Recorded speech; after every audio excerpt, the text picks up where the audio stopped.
bienvenida a todas y todos nuestros seguidores a nuestro ciclo de conferencias La relación laboral de los servidores públicos y su armonización con el derecho internacional del trabajo, con el tema Nueva instancia jurisdiccional, la Comisión de Conflictos Laborales del Poder Judicial de la Federación. Para dar inicio, cedo el uso de la voz a la licenciada Daniela Karina Bobadilla. Buenas noches tengan todos ustedes. Agradecemos al doctor Raúl Contreras Bustamante, director de la Facultad de Derecho, a la doctora María Guadalupe Fernández Ruiz, jefa de la División de Estudios de Posgrado de esta facultad, y a la licenciada Lorena Redondo por todo el apoyo y las facilidades para llevar a cabo este evento. El día de hoy nos acompañan la doctora María Ascensión Morales Ramírez, catedrática de esta facultad y coordinadora de este ciclo de conferencias, así como el maestro José Arturo Luis Pueblita Pelicio, quien nos hará el honor de impartir la conferencia de este ciclo titulada Nueva instancia jurisdiccional, la Comisión de Conflictos Laborales del Poder Judicial de la Federación. Ahora daré lectura a una breve semblanza curricular de nuestro ponente.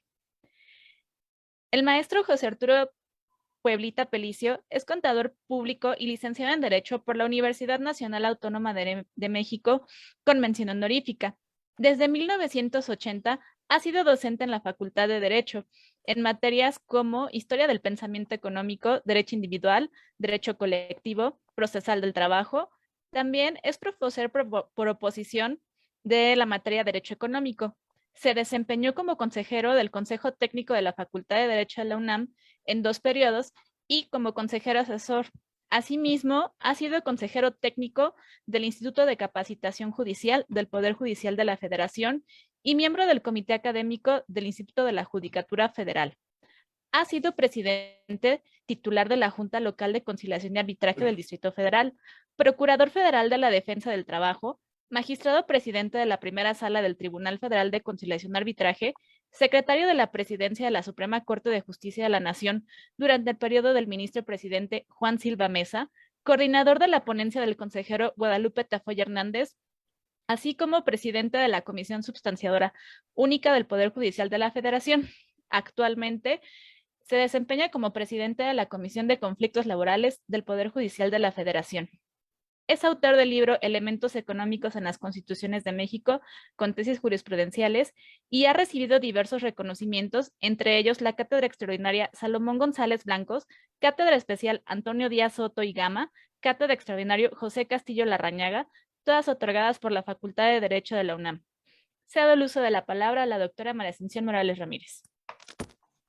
Buenas tardes a todos. Es para nosotros un gusto contar el día de hoy con el maestro José Arturo Luis Pueblita, toda vez que, como se ha señalado en su semblanza curricular, es un experto es un experto en materia laboral, pero no solo respecto de la Ley Federal del Trabajo, toda vez que ha sido funcionario, sino también de lo que es precisamente el tema que nos convoca hoy en materia de régimen laboral de los servidores públicos. Hacemos también referencia a esos más de 40 años de profesor en nuestra Facultad de Derecho, principalmente en el área laboral. Y si ustedes escucharon de su semblanza, pues ha recorrido todos los caminos. La academia, funcionario en ambas jurisdicciones, tanto podríamos llamar del apartado A como del apartado B, y luego se involucra en el Poder Judicial, que es el tema que ahora estamos esperando, porque yo le había comentado personalmente, pues que es la cerecita del pastel en el sentido de que es una nueva instancia jurisdiccional. Y eso es lo que, con motivo de la reforma judicial, es una de las novedades que nos interesa saber de qué se trata, cómo se está implementando y cuál va a ser el rumbo que va a tener esta nueva instancia jurisdiccional. Bienvenido y muchísimas gracias, maestro Pueblita, por aceptar darnos esta conferencia y sobre todo con un tema que es tan novedoso y resulta de gran interés para nosotros. Muchas gracias. Qué amable, maestra. Muchas gracias, doctora María Ascensión Morales. Le agradezco mucho su invitación. Siempre he sentido un gran cariño por mi Facultad de Derecho. También agradezco la oportunidad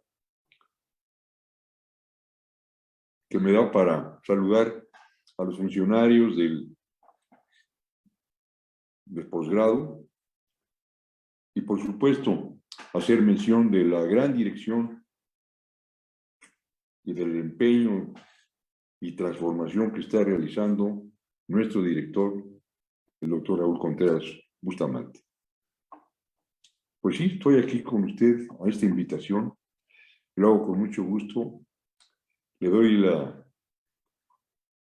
salutación a todos los participantes que han tenido la bondad de venir para escuchar algunas reflexiones sobre la Comisión de Conflictos Laborales. Efectivamente, retomo el comentario de la doctora Morales. He tenido la oportunidad de estar en el apartado A, apartado B, y ahora con esta circunstancia que tiene una connotación histórica. Y si ustedes me lo permiten, voy a, como todos los orígenes, tocar base, estar en ese manejo que nos sirve a nosotros de punto de partida. La comisión sustanciadora, al transformarse en la Comisión de Conflictos Laborales a partir del día 7 de diciembre de 2022, de este año, pues tiene su origen en un conflicto competencial entre la Suprema Corte y el Tribunal de Arbitraje. Hablo de 1941. Les comento a ustedes, desde la Constitución del 17, en el artículo 97, cuando está el capítulo del Poder Judicial de la Federación, de la organización del Estado mexicano en los tres poderes, y concretamente en el Poder Judicial. El artículo 97, en el segundo párrafo, dispone que la Suprema Corte de Justicia de la Nación tiene la facultad de nombrar y remover a funcionarios y empleados que trabajan como servidores públicos. ¿Bien? Transita la Constitución del 17 y pasa por una maravillosa historia. Cómo se va construyendo el derecho mexicano. De 1917 a 1929, que es cuando surge la primera reforma constitucional para federalizar la legislación de trabajo. Antes, cada una de las entidades federativas tenían la capacidad de, a través de sus congresos locales, llevar nuevas sabias para proteger el trabajo, para proteger a los trabajadores y al capital también. Pero había, pues si no anarquía, sí había unos que están retrasados, otros que nunca hicieron nada, me refiero a los estados. Y en 1929, don Emilio Portes Gil, pues propone la reforma para federalizar la legislación del trabajo. Esto es lo que le da la naciente para que en 1931 florezca ya una gran ley del trabajo y que es el germen de todo un movimiento normativo que se ajusta a todo ese movimiento que había habido un espacio donde los antiguos profesores de la Escuela Nacional de Jurisprudencia abrevaban de toda la información que había de Francia, de Alemania, de Italia, de España, pero no había textos con los cuales ordenar. Y después del movimiento revolucionario, después de la concentración de todos los ideales de la revolución, en 1917 surgen las leyes ordinarias. Y las cámaras empiezan a acatar las iniciativas y se va construyendo no nada más el Estado, no nada más el derecho a la materia del trabajo, de todas las materias. Por eso, yo platicando una vez con don José Antonio Pérez Porúa, esa gran historia de que los maestros de la antigua Escuela Nacional de Jurisprudencia son los que empiezan a escribir los libros porque estaban saliendo las leyes.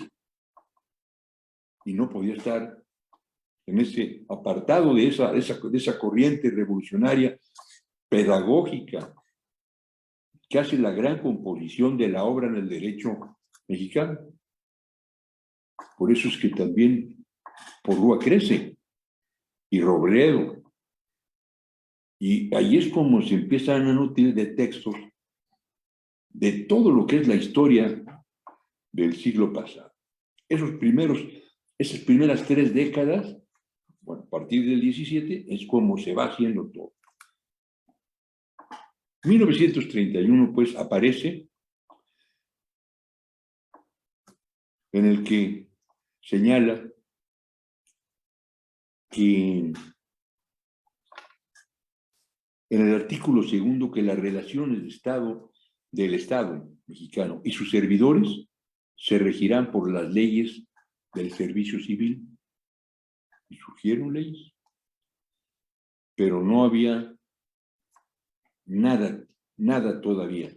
1938, con el Estatuto de los Trabajadores al Servicio de los Poderes de la Unión, época de Lázaro Cárdenas, en este estatuto se establece como un órgano jurisdiccional para empezar ya a regir al trabajo, y se crea el Tribunal de Arbitraje.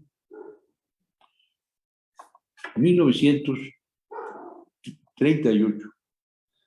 En 1941 se crea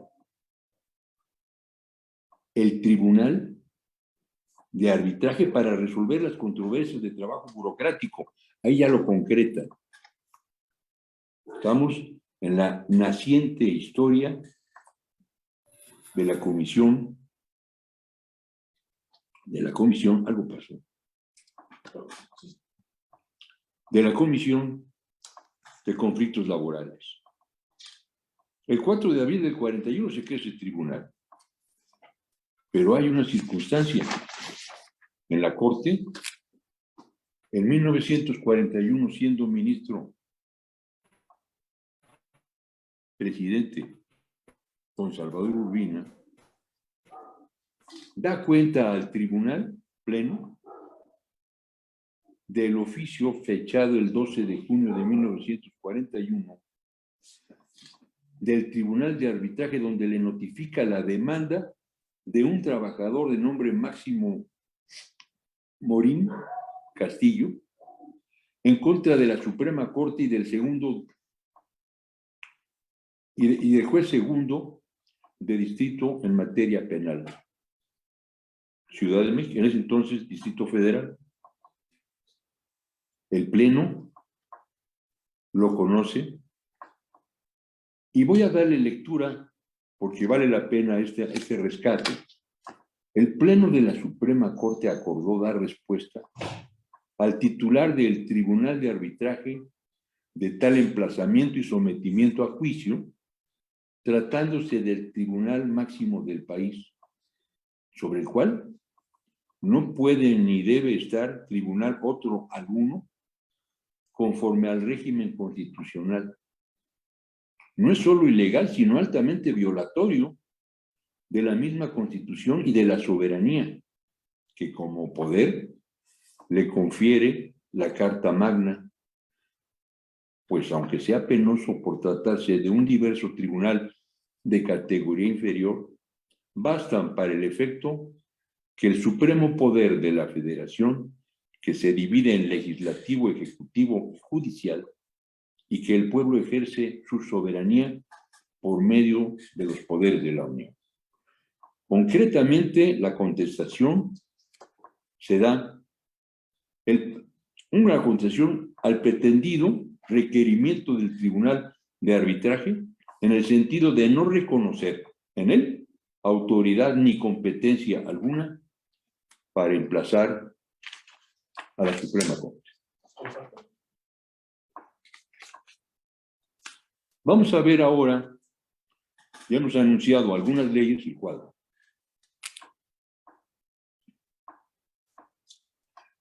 Vamos a ver ahora, ya vimos, tocamos la Constitución del 17, la reforma de 1929, que da paso, que da pie, que es el inicio, a la de 1931. Observen ustedes en el centro, en la columna del centro, los años y lo que va, y las flechas que va indicando lo que va sucediendo. Nos hemos quedado que en 41 se emplaza la Corte, está del lado izquierdo. En 41, en el tercer cajón, está el 4 de abril que se crea el Tribunal de Arbitraje, y hasta ahí vamos. En 1960, con la presidencia de Adolfo López Mateos, que anteriormente había sido secretario del Trabajo, antes de llegar a la presidencia, en 1960 se crea el apartado B.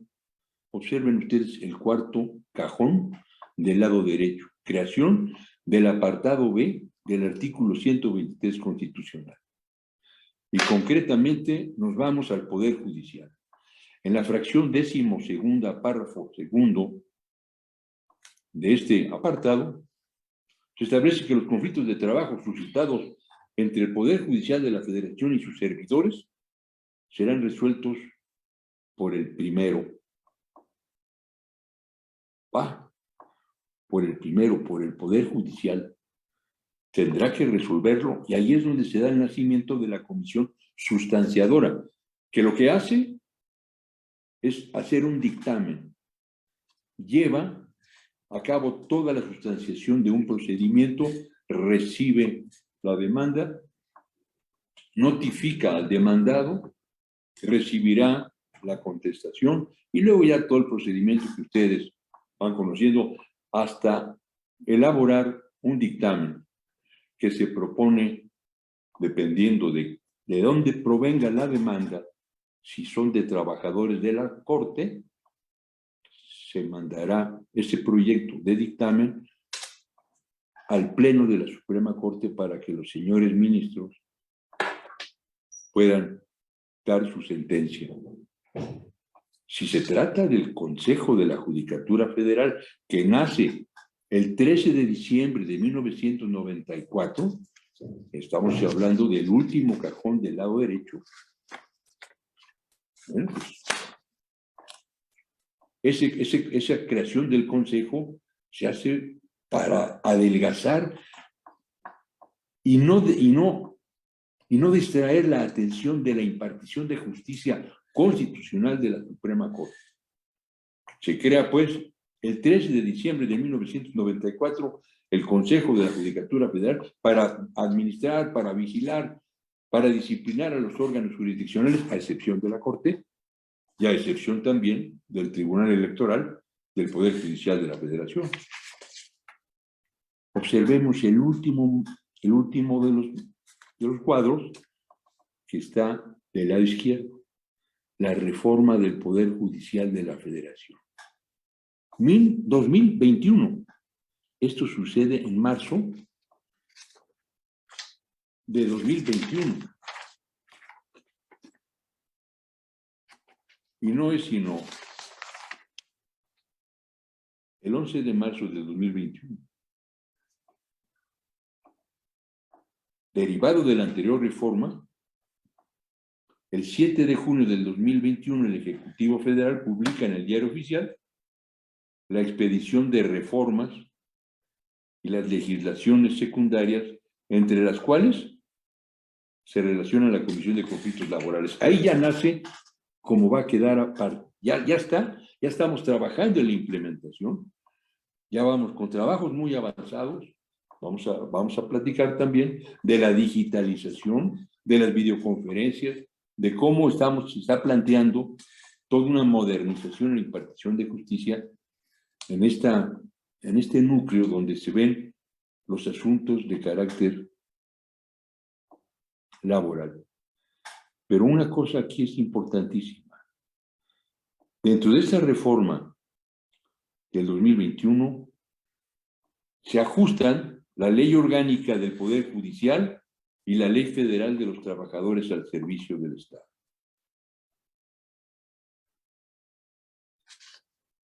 Con estos dos elementos partimos. Vámonos a los sucesos clave.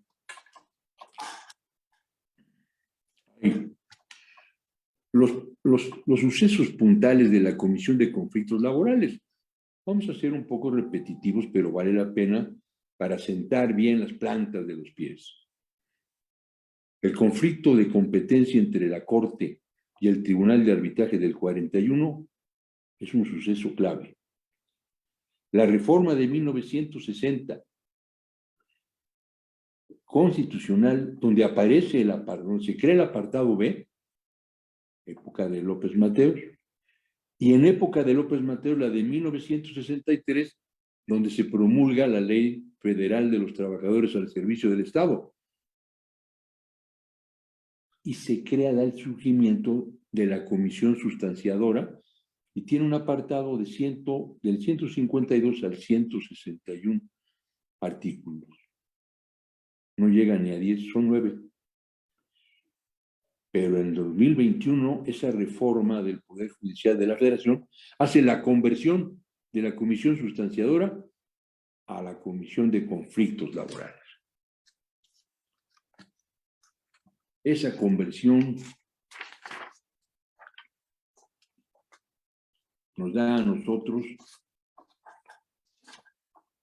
simientes para decir que se convierte la Comisión Sustanciadora Única del Poder Judicial de la Federación en una Comisión de Conflictos Laborales, que será un órgano de primera instancia, que va a resolver a través de sentencias.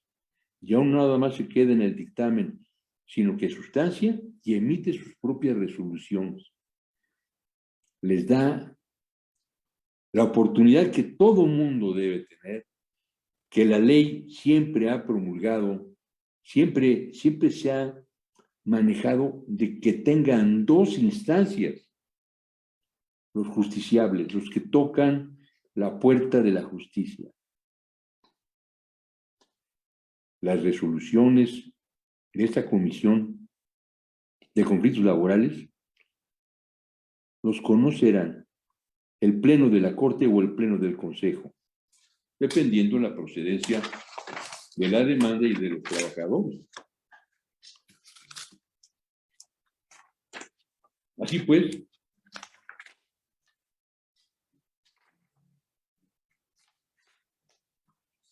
el régimen jurídico laboral de los trabajadores del Poder Judicial de la Federación se rige con el apartado B del 123, con la Ley Federal de los Trabajadores al Servicio del Estado, sí señor, la ley burocrática. Los trabajadores del Poder Judicial se rigen, ya lo dijimos, bajo ese manto normativo. No puede ser que los asuntos, que los temas laborales, que las demandas, no las podrá conocer el Tribunal Federal de Conciliación y Arbitraje, porque repetiríamos nosotros ese desprendimiento y esa facultad de imperio que tiene la Corte para juzgarse a sí mismo. Ya tiene las dos instancias. Tiene la Comisión de Conflictos Laborales y la Comisión y los plenos tanto de la Corte como del Consejo. decimos nosotros que toda esta modificación de las leyes ordinarias aparecen el 6 de junio, la vacatio legis, en 2021, y que al 7 de diciembre de 2022 es donde ya cobra total vida jurídica como un órgano de primera instancia esta comisión. Vamos a hacer nada más una pequeña reflexión. La competencia. El poder de la Unión, ejecutivo, legislativo, judicial, se rige por la ley secundaria de la ley burocrática. Los órganos competentes. El ejecutivo es el tribunal burocrático. Legislativo es el tribunal burocrático. Y el Poder Judicial será la Comisión de Conflictos Laborales del Poder Judicial de la Federación. El fundamento constitucional y legal.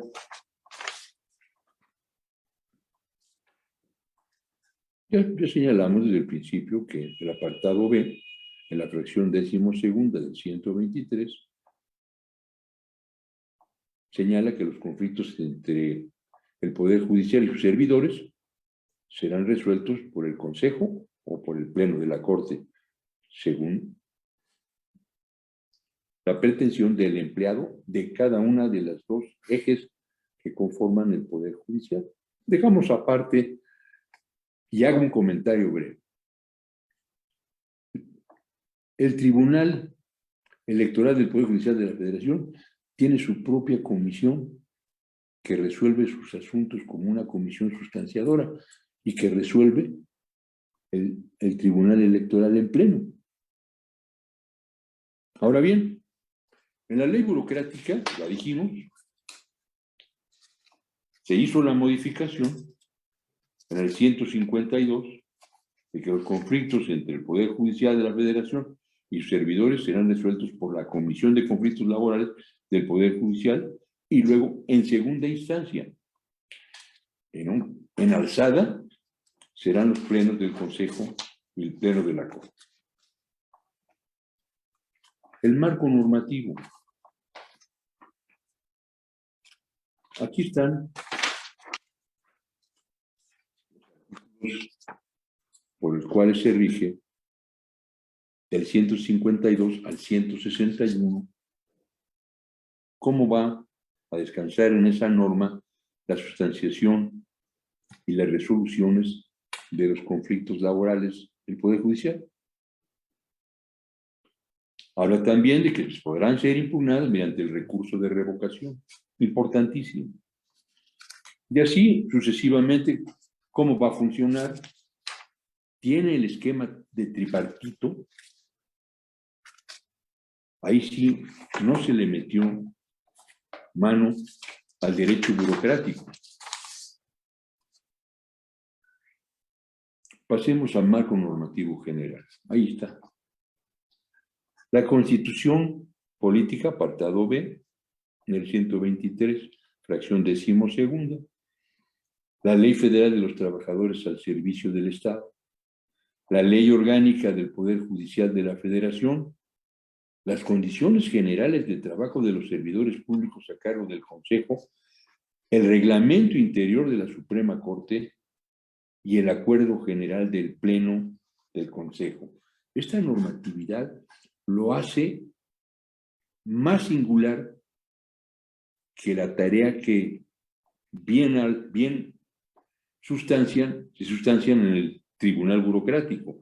Pero aquí, para poder juzgar, para poder tramitar, para poder hacer la sustanciación de los juicios, se tiene que estar en este marco normativo.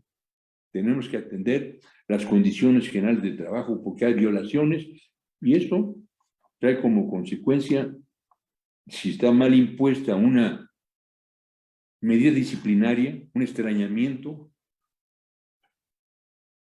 lo puede atacar el trabajador que se siente afectado, agraviado, lastimado, y nosotros vemos ese tipo de conflictos. Ahorita vamos a ver cuáles son los conflictos competenciales que tiene esta comisión de conflictos laborales.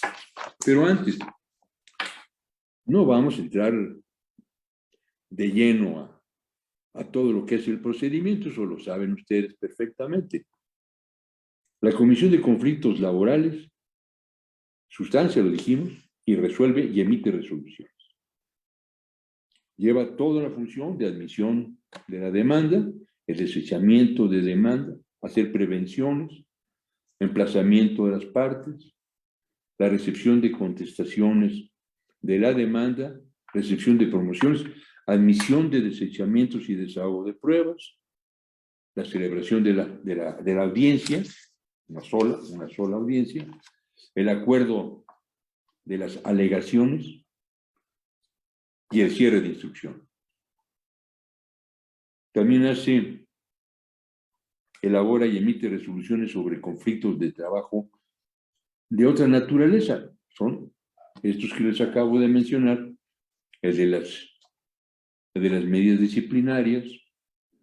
Elabora también y sustancia un procedimiento que no es propiamente un juicio, sino que es un procedimiento especial de declaración de beneficiarios.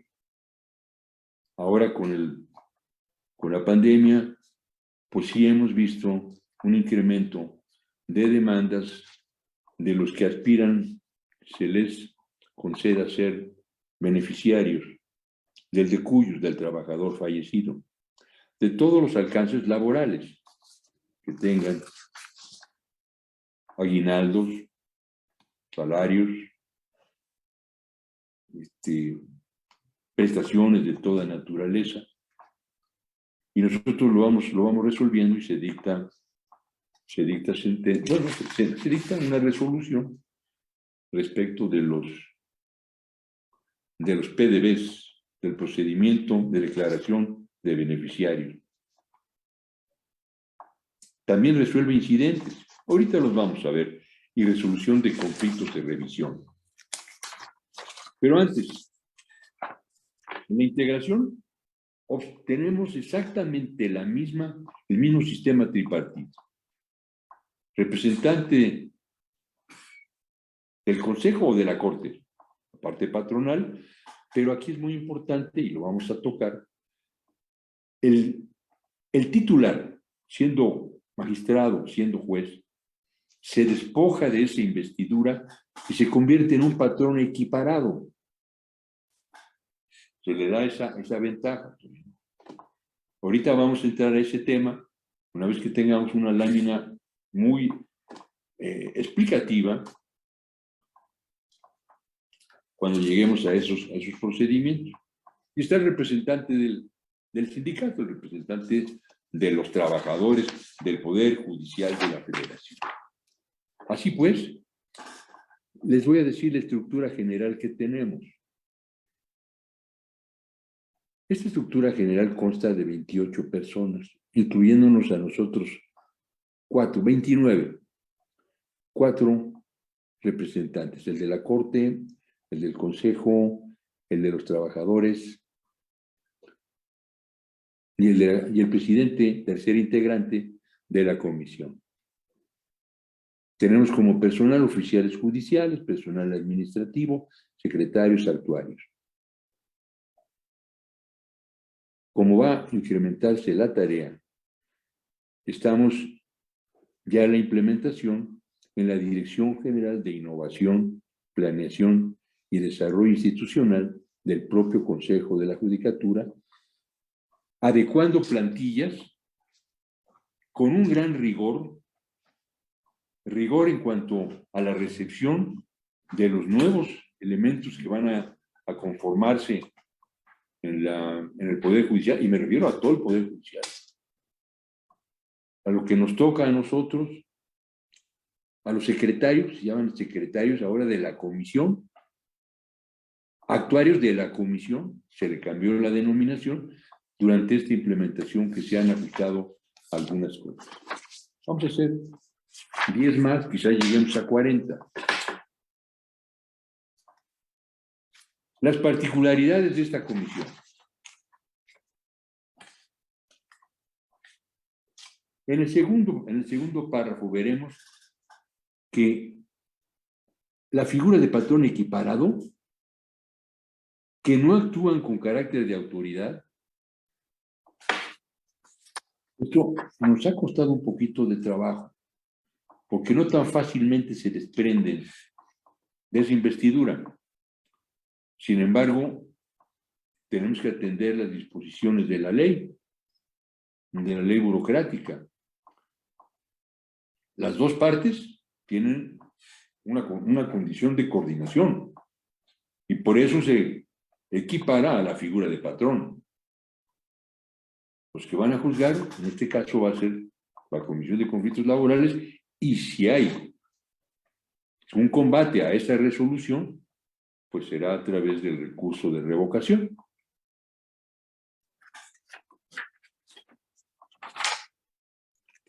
Ahora sí, ¿cuáles son los procedimientos que conoce la Comisión de Conflictos Laborales?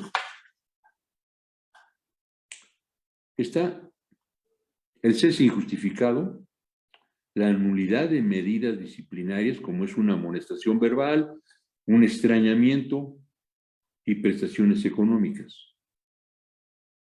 Los procedimientos se abren. El cumplimiento de resoluciones es un procedimiento hasta que concluya, hasta que se cumpla a cabalidad lo que ordena la sentencia. Sentencia puede ser de primera instancia o bien de segunda instancia. El procedimiento especial de designación de beneficiarios, ya lo tratamos, lo esbozamos. Los procedimientos paraprocesales, que siempre son útiles para evitar la contienda, la controversia, el conflicto. Los recursos de revisión que se interponen durante la audiencia.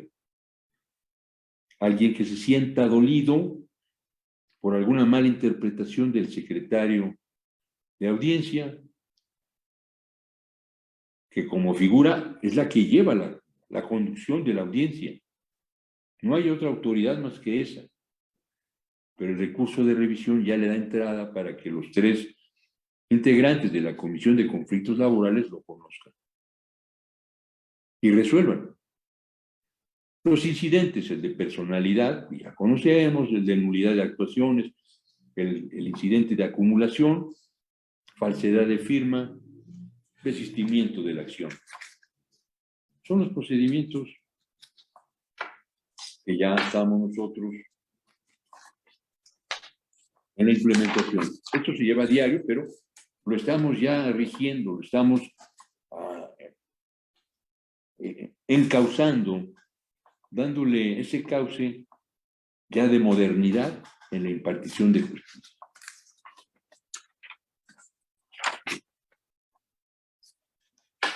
Las etapas del procedimiento, bueno, pues nada más me voy a referir que podrán, por el ingrediente de la modernización. La admisión de los escritos de demanda, así como sus prevenciones o desechamientos. Las demandas podrán recibirse vía electrónica, todavía no. Tenemos que estamos en ese camino de tener un portal de servicios en línea. Estamos haciendo un acopio de información, estamos digitalizando los expedientes. En total de expedientes llevaremos unos 200 y pico. Sí quiero decir y hacer un señalamiento. El Poder Judicial de la Federación, y esto lo he dicho, es un buen patrón. Paga bien para que la justicia esté limpia, para que los trabajadores, los funcionarios, trabajadores y empleados de la Corte del Consejo de la Judicatura lleven trigo limpio a su casa. No manchar la impartición de justicia. Por eso yo considero que se trata de un buen patrón con prestaciones, con salarios dignos, nada extraordinario. Pero yo estoy de parte de que la justicia tiene que estar bien pagada para que no se le entre la humedad.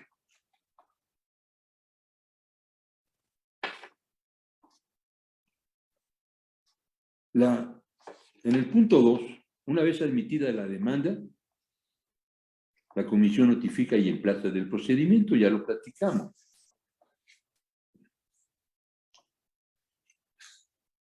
De igual forma, en esta etapa nosotros podemos robustecer la información solicitando información a la Dirección General de Recursos Humanos, a la Dirección de Administración Regional en cada uno de los circuitos, administraciones o coordinaciones regionales, a la Secretaría Ejecutiva de Disciplina del Pleno, a la Unidad General de Investigación de Responsabilidades Administrativas, y a los órganos jurisdiccionales federales o cualquier área administrativa para que nosotros pedimos la información para mejor proveer. Pongo aquí quiénes son los servidores públicos, pero no nos vamos a detener en eso. Bueno, nada más. En este caso, una vez admitida la demanda, empiezan la operación los oficiales judiciales. Apoyo de secretarios, digitalizan los escritos, utilizan el sistema de información institucional y el uso del portal de servicios en línea. Pasan con los secretarios a proyectos de acuerdos y uso también del portal de servicios en línea. El presidente, tercer integrante, conoce, revisa y aprueba los acuerdos de todas las audiencias del día. Nos da tiempo para ir al día, pero no olvidemos que se trata de una comisión con carácter federal. Todos los órganos jurisdiccionales del país, de nivel de federación, pues se llevan juicios, se llevan procedimientos. La ley establece que la Comisión de Conflictos Laborales se verá apoyada por las propias instancias donde se presentó el conflicto. Vamos a suponer, en la ciudad de Toluca, un trabajador que está cometiendo algunas conductas que se le imputan como irregulares, lo de no cumplir, no ser eficiente, no ser puntual, no ser meticuloso, cuidadoso, esmerado en el trabajo, puede ser, y eso sí hay una gran exigencia, puede ser que se le imponga una medida disciplinaria, o puede ser que se le cese, depende de la gravedad del asunto. Pero tienen abierta la vía a aquellos trabajadores que se han visto afectados en cualquier circunstancia a la que me refiero, de interponer la demanda. Los actuarios judiciales, el trabajo mismo, hacen la notificación, emplazamientos de las partes y también hacen uso del portal de servicios en línea. Toda la parte de digitalización la está haciendo una gran funcionaria del Poder Judicial que está encargada de titular de la Dirección General de Gestión Judicial, que junto con la Dirección de lo que es todo el aspecto de todo el aspecto electrónico,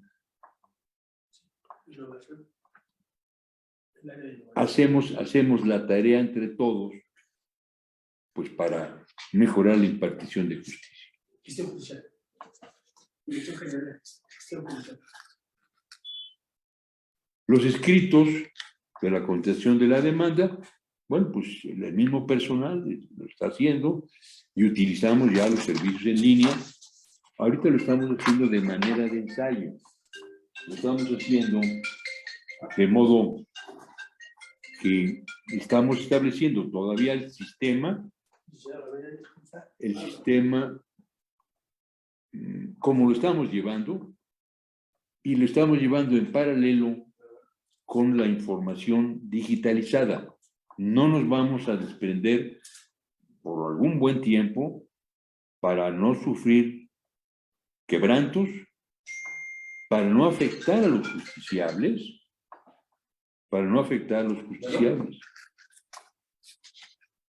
Así pues, seguimos en la formulación ya del proyecto de sentencia. Esto lo hacen los secretarios de acuerdos y proyectistas. Se celebra la sesión de la comisión y de aprobarse, pues será por mayoría o por unanimidad de votos en las condiciones que ya nosotros conocemos. Pueden haber votos concurrentes si se está de acuerdo con la definición de la sentencia, pero algo sucede que no está bien orientado, hay una óptica distinta y entonces el voto concurrente. No contrario, no en contra, concurrencia. Se notifica y al no ser notificada la sentencia, al no ser recurrida, pues será por concluido el procedimiento. Pero en caso de ser recurrida, se tendrá que enviar el expediente al Pleno de la Corte o al Pleno del Consejo, el expediente completo, para que ellos resuelvan.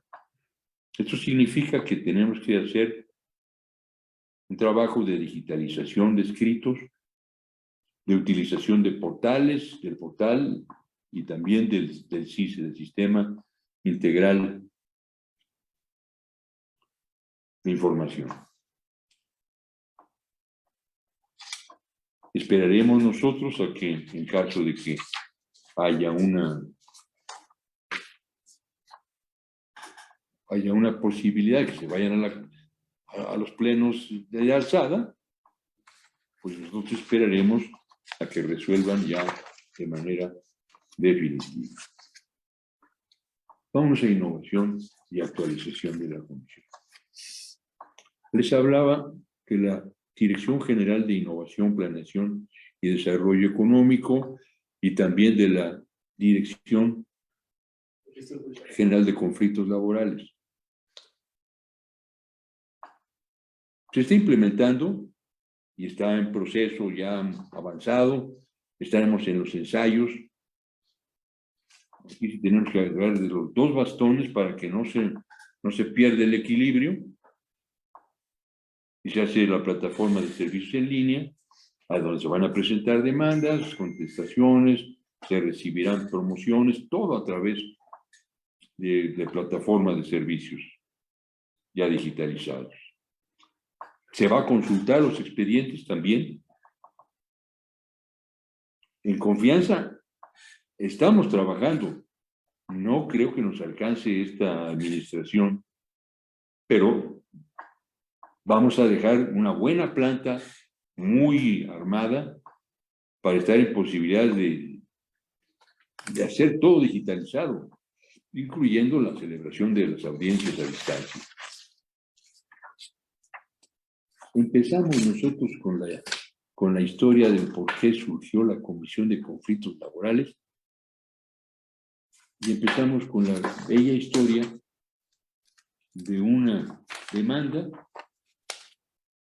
de un trabajador que en 1941 se fue con el Tribunal de Arbitraje, como se señalaba. De ahí es donde empieza esta historia.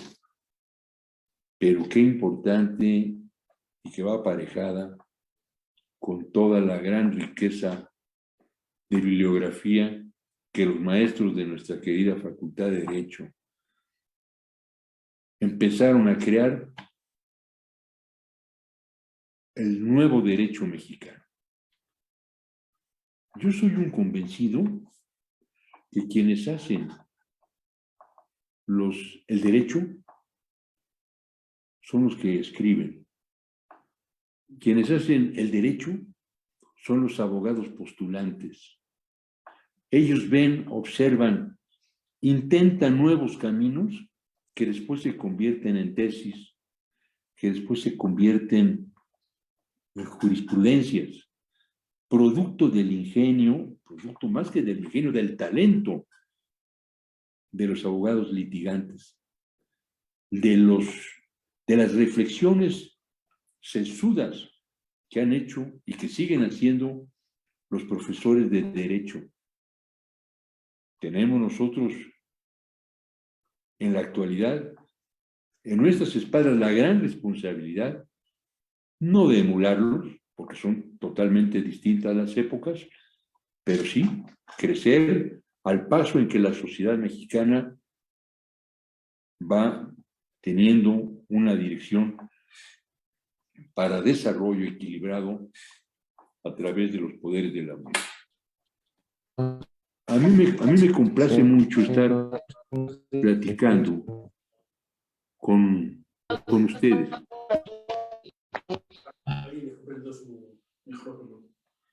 Ahí estoy en esto y siempre estaré dispuesto a escucharlos si ustedes quieren que hagamos alguna ampliación de algún tema, dudas que tengan, si esto está permitido dentro del esquema del trabajo de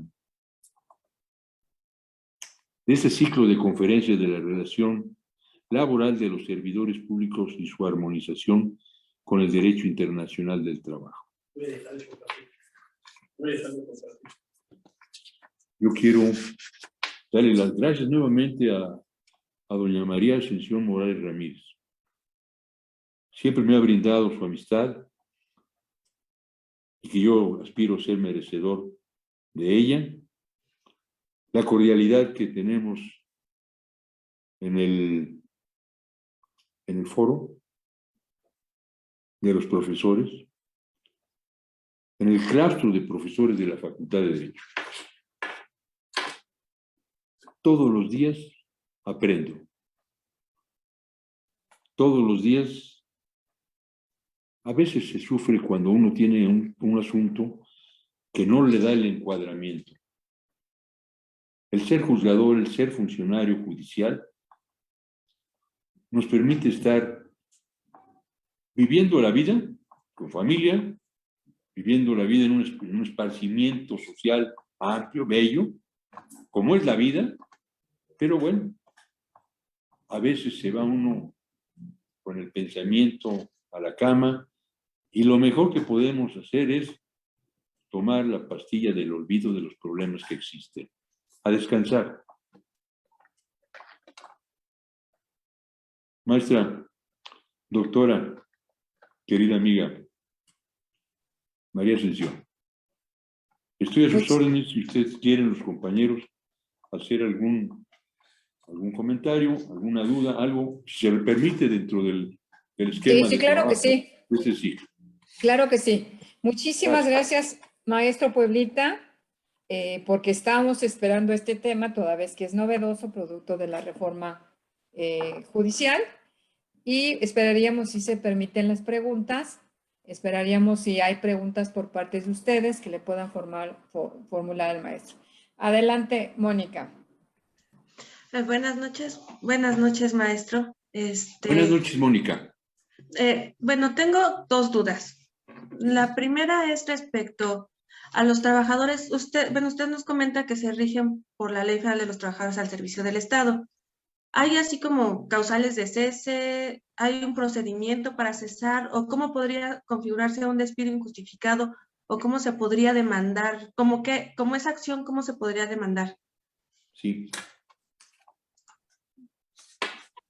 Todas las demandas surgen por una un desencuentro entre el patrón equiparado y el trabajador. Cuando se le llama la atención, el trabajador puede reaccionar de una manera distinta, no dentro de los cauces normales. Se le puede llamar la atención por la falta de respeto a los usuarios, cuando no tiene la amabilidad y la conducción de atender a los justiciables y apoderados, a los compañeros de trabajo, a los jefes inmediatos. Cuando hay indolencia, cuando no hay esmero, cuando no hay cuidado, cuando se le van los términos, cuando no se envían los expedientes. En el mundo, por ejemplo, del derecho penal, pues nosotros tenemos también órganos jurisdiccionales penales y tienen que estar como relojes todos. Si se recibe una indicación de parte del director de un reclusorio de que tal interno ha cumplido con la sentencia, se le notifica al titular y el titular tiene de manera inmediata de liberar a aquella persona y girar y hacer los acuerdos necesarios. Pero si no está atento el titular, si no está atento el equipo y se le pasa el término y en lugar de salir hoy martes 26, que así estaba hasta las 12 de la noche de hoy, pero hoy tiene que salir, ¿no? Se les pasó, no supieron interpretar correctamente y el peso sale el próximo domingo, 1 de mayo. Esa es una falta grave, porque es la libertad de un trabajador, de un interno, que ya compurgó.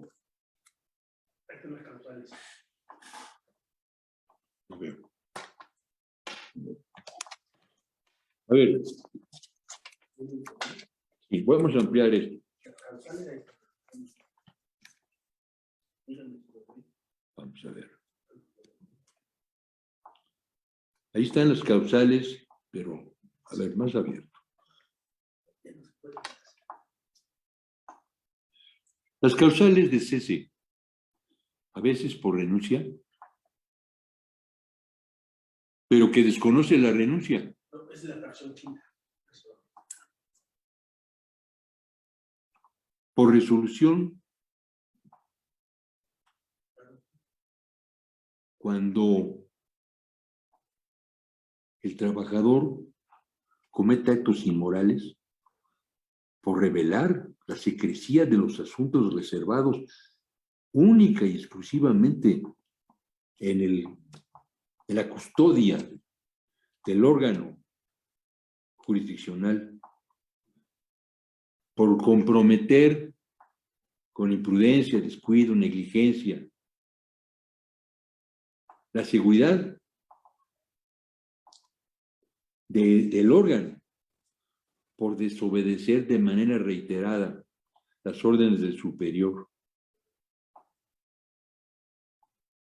por concurrir en estado de embriaguez o bajo alguna influencia de algún psicotrópico, porque no cumpla con las condiciones generales de trabajo. Esa es la otra normatividad que es muy importante que lo tengamos presentes. Cuando no atiende el ejemplo que le estaba yo poniendo de una persona que ha sufrido prisión y que ya tiene sentencia ejecutoriada, que ya inclusive ya está con una orden de liberación y no se atiende.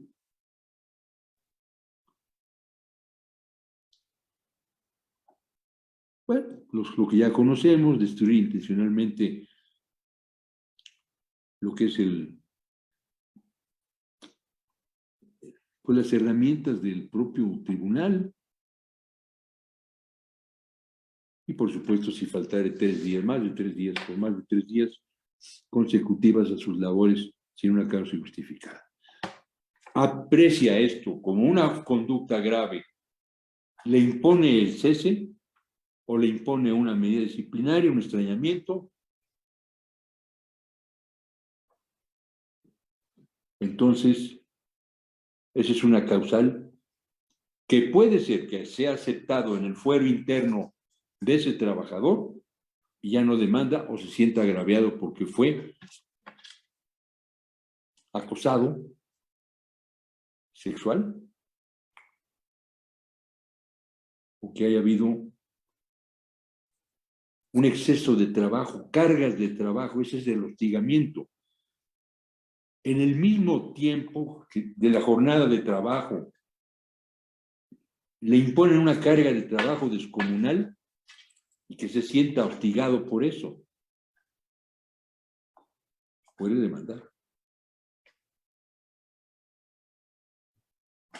Los actos, el tema este de los actos inmorales, pues es que el barro del que estamos construidos, pues a veces nos afecta. Depende de principios, depende de una serie de circunstancias educativas, del medio donde uno haya estado, etc.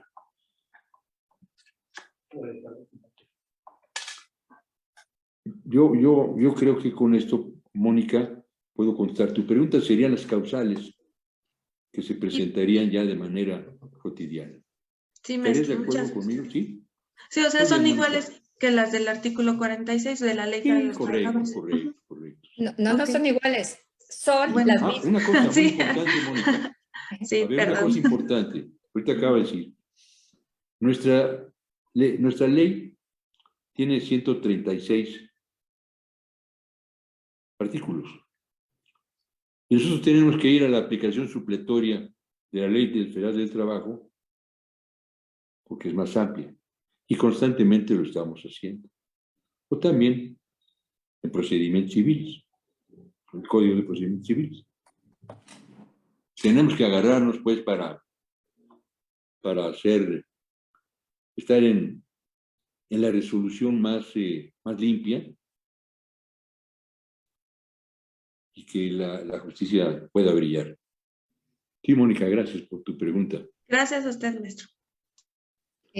Hay una pregunta que hacen a través del público, maestro, y que también yo creo que sale a flote, sobre todo con esta reforma, el cuestionamiento que se hizo a las juntas federales de conciliación y arbitraje el tiempo que se llevaban el trámite de los juicios, crítica que también se le hace al Tribunal Federal de Conciliación y Arbitraje, y obviamente una persona del público nos pregunta cuánto se tarda en llevar el procedimiento. En el caso de la comisión substanciadora, hoy comisión de conflictos laborales, ¿cuánto es el promedio o cuánto dura un procedimiento desde el momento que se demanda hasta el momento en que el pleno de la Corte resolvía? O esa sería una pregunta. ¿Cuánto se estima que dura el procedimiento? Pues así de hablar de a rajatabla de un procedimiento, pues es que depende de muchas circunstancias. Primero, nosotros tenemos, digamos, un punto en el que llegamos a 220 expedientes, donde llevamos nosotros lo que acabamos de platicar respecto de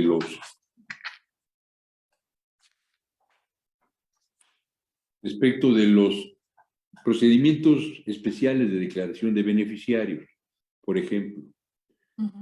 Nosotros tenemos que llevarlo a través de exhorto. Se trata de un trabajador fallecido y la familia vive en Monterrey, en Nuevo León. Tenemos que auxiliarnos a través de exhortos. Una vez que recibimos nosotros la demanda, hacemos todo por vía exhorto y la audiencia se celebra allá. Nosotros estamos siempre vigilantes a que las cosas caminen, a que las notificaciones se den casi de inmediato. Pero no podemos hablar de una tabla rasa que se tardan 3, 4, 5 meses. Nunca queremos nosotros pasar entre 8 a 1 año para que se resuelva el asunto. Pero también depende de las circunstancias, de las promociones, de las promociones retardatarias de procedimiento también. Cuando se trata de los trabajadores, generalmente acuden al sindicato. El sindicato es nacional y tienen un cuerpo de defensores, de oficio, por supuesto, muy avesados, muy profesionales. Pero a veces se encuentran con abogados litigantes o postulantes que no son del medio y entonces se van con el apartado A y nos hacen un poquito de ruido, nos hacen estropicios y eso hace que se alarguen las cosas. Pero para así contestar, yo creo que tenemos una circunstancia sana.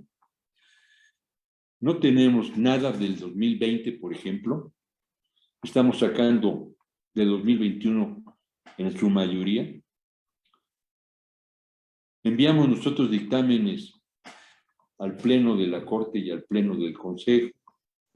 Más del Consejo, ahí hay alrededor de 41,000, 42,000 trabajadores, funcionarios, empleados de confianza que también tienen derecho a ser escuchados.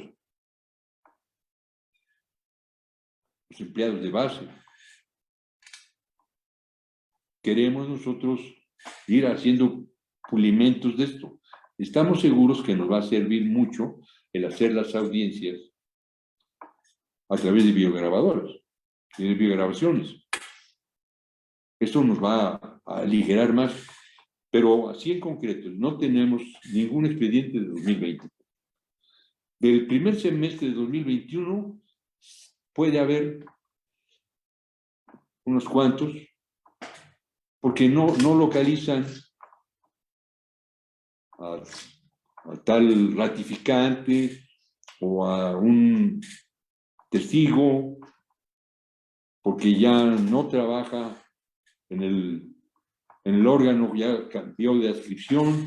En fin, esas cosas son las que luego alargan las cosas. Pero sí puedo decirles con toda a plenitud, nada del 2020 tenemos.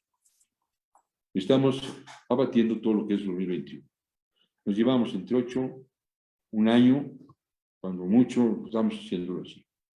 Es más bondadoso, yo que trabajé en el Tribunal Federal de Conciliación y Arbitraje, sí está macho ahí el trabajo. En la Junta Federal está macho también. Perdón por lo coloquial de macho, pero quiere decir, es para guerreros. No, aquí estoy. A mí la vida, en esta parte de mi vida, me dio la posibilidad de entrar, como habló la maestra Morales, muy gentilmente, que he estado en el apartado A, apartado B, y en el apartado B, pero del Poder Judicial. O sea, sí conozco la escala musical, pues. Contestaré así la pregunta. ¿Le parece bien, maestra Morales? Sí, claro que sí. Sí. Tenemos una pregunta. Adelante, Argelia. Gracias. Maestro, buenas noches. ¿Qué tal? Siempre, Argelia, perdón, gracias.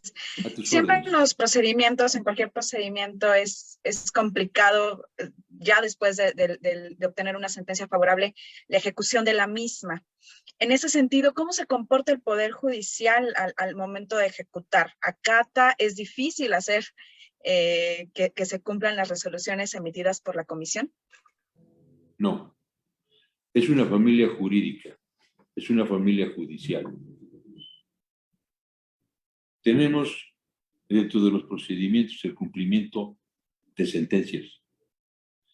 Y las llevamos a cabalidad y las perseguimos y le damos un seguimiento muy estrecho para que se cumplan las reinstalaciones, para que se cumpla el pago a los beneficiarios lo más pronto posible, para que se dé cumplimiento a la sentencia.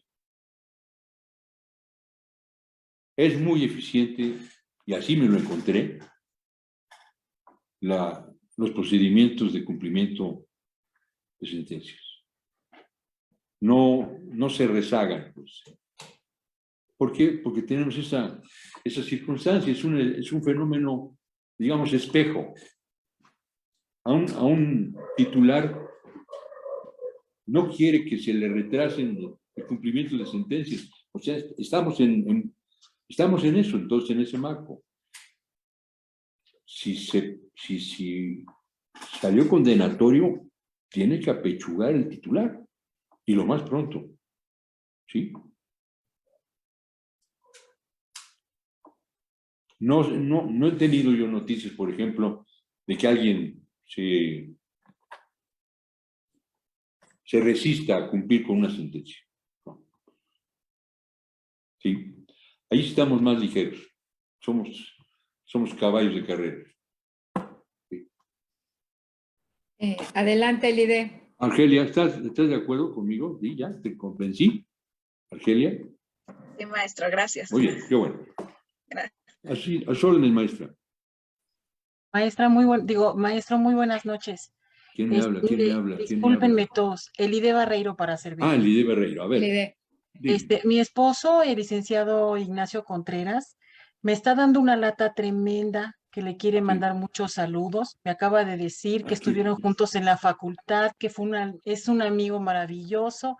Sí. Le manda Nacho es un amigo mío, sí. Sí, su amigo le manda muchísimos saludos, brincó de Qué bueno. felicidad de verlo y discúlpenme todos. No, por favor, salúdemelo, denle un abrazo. Aquí está, lo Sí, está somos escuchando. amigos hace muchos años. Ya Muy vamos buenas para tardes. 40 y tantos años. Sí, claro, Sí. claro. Salúdemelo mucho con todo cariño y afecto. A usted también, por supuesto. ¿Alguna pregunta más? Bueno, pues, maestro, le vamos a no solo agradecer, sino también por parte de la facultad, de la División de Estudios de Posgrado, le vamos a otorgar su constancia por habernos dado Muchas a gracias. conocer lo que va a hacer, porque están trabajando para la implementación de la Comisión de Conflictos Laborales y que le daremos puntual seguimiento a cómo van esos juicios en línea. Claro que sí. Bueno, mientras esté yo ahí. Claro. Sí les comento que yo entré a invitación del señor ministro presidente, don Arturo Saldívar, y pues mi compromiso será con él, y el día que él deje de ser presidente, él seguirá siendo ministro, y bueno, pues yo cumpliré con mi misión. ¿Sí? Entonces, me voy Gracias a permitir. por la constancia, la veo hermosa. Muy bien, muchas Me gracias. voy a permitir leerla. Sí, claro, por supuesto. Facultad de Derecho, División de Estudios de Posgrado, otorga la presente constancia al licenciado José Arturo Luis Pueblita Pelicio por su valiosa participación como ponente en el ciclo de conferencias, la relación laboral de los servidores públicos y su armonización con el derecho internacional del trabajo, con el tema Nueva Instancia Jurisdiccional, la Comisión de Conflictos Laborales del Poder Judicial de la Federación, llevado a cabo el 26 de abril del 2022 en modalidad virtual. Lo firma la jefa de la División de Estudios de Posgrado de nuestra facultad, la doctora María Guadalupe Fernández Ruiz, y su servidora. Y se lo haremos llegar para que usted lo conserve, y nosotros agradecerle este adelanto de lo que va a ser la implementación de esta nueva instancia jurisdiccional en el Poder Judicial, sobre todo en el ámbito laboral. Muchísimas gracias. Gracias y con esto, pues, nos despedimos y seguiremos dándole seguimiento a esta nueva jurisdicción. Gracias a Muchas ustedes. gracias. Gracias. Gracias, Nos qué vemos amable. nosotros. Nos vemos.